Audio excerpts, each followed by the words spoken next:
est né d'un double questionnement. En fait, le premier questionnement, c'est un questionnement par rapport à l'Europe, qui a été de se dire, est-ce que l'histoire de l'Europe, qui est quand même l'histoire d'une inversion de la violence en dialogue et en ouverture, est-ce qu'elle pourrait être utile pour essayer d'apporter un souffle nouveau sur un processus de paix qui s'enlise au Moyen-Orient, entre Israël et les Palestiniens, Israël et le monde arabe en général, dans lequel plus personne ne croit. Donc, utiliser l'expérience de l'Europe, donc c'était le premier questionnement.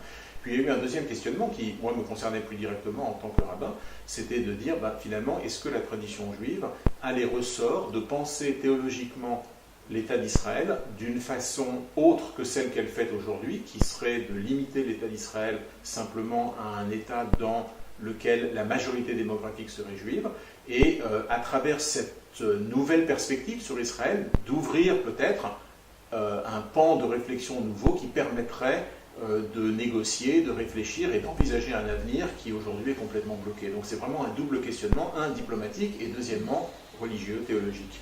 On cherche à faire bouger une perception d'Israël, en tous les cas pour ce qui est du judaïsme, dans le sens où l'idée est d'essayer de montrer que le judaïsme a des ressources qui lui permettent de penser Israël autrement. C'est-à-dire que Israël n'a pas besoin, pour avoir une valeur pour le peuple juif et pour l'avenir du judaïsme, l'État d'Israël n'a pas nécessairement besoin de rester dans une dogmatique dans laquelle c'est une majorité démographique.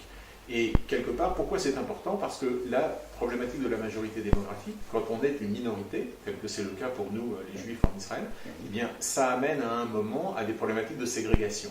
Et c'est bien là où on est face à un nœud extrêmement difficile du problème. Donc, l'approche qui a été la mienne, ça a été de dire, pour faire sauter ce verrou, il faut que le judaïsme pense Israël d'une façon autre que ce qu'il a fait aujourd'hui. Donc c'est un appel à la réflexion, ce n'est pas un appel à des solutions qui seraient déjà prêtes et qu'on pourrait simplement mettre en place, mais c'est vraiment une prospective théologique qui cherche en amont et en profondeur à faire bouger certaines lignes. Je crois que c'est ça l'aspect le plus important de ce qu'amène le questionnement.